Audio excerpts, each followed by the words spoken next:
Your Excellencies, ladies and gentlemen, many thanks for this invitation to address the first Climate Vulnerables Finance Summit.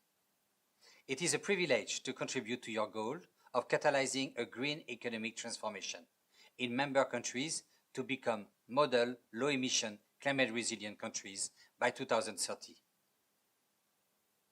Financing a rapid transition to a net-zero emission climate-resilient economy will require significantly more investment in a different set of assets, and investment that addresses the humanitarian imperative of social inclusion and poverty alleviation. This is not happening yet.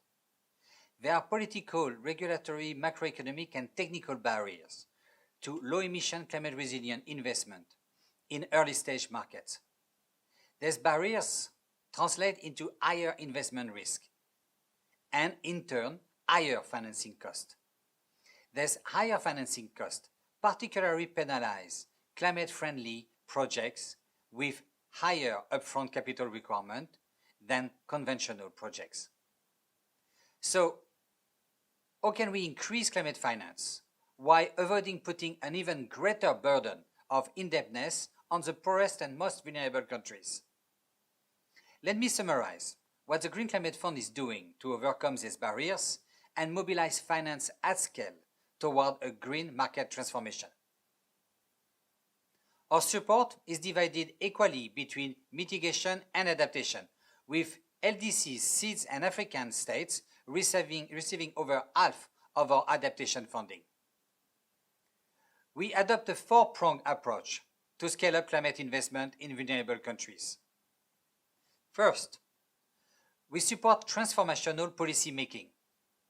GCF leverage its grant funding readiness program to assist developing countries in designing green climate-resilient economic stimulus measures and in exploring innovative financing instruments to implement these measures without increasing their debt burden. Second, we help accelerate climate innovation through piloting new technologies, business models, financing instruments, and practices to establish a proof of concept. Notably, GCF supports climate technology need assessment and strengthens entrepreneurial and innovation ecosystem.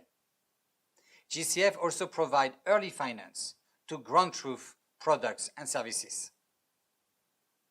Third, we enable mobilization of finance at scale using scarce public resources to de-risk market-creating projects and crowd in private finance to deploy new climate solutions at scale. This is particularly necessary for adaptation, with only 1/5 of global climate finance supporting adaptation and resilience.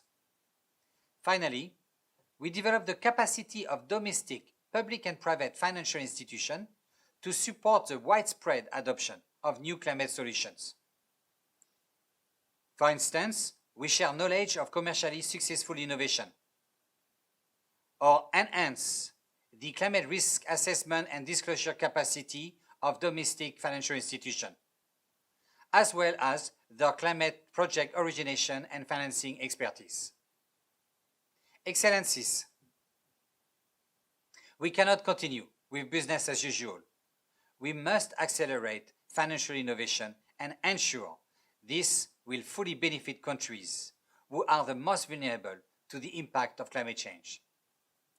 The GCF stands ready to support your effort to mobilize capital at scale for economic transformation in the most vulnerable countries. Thank you very much for your kind attention.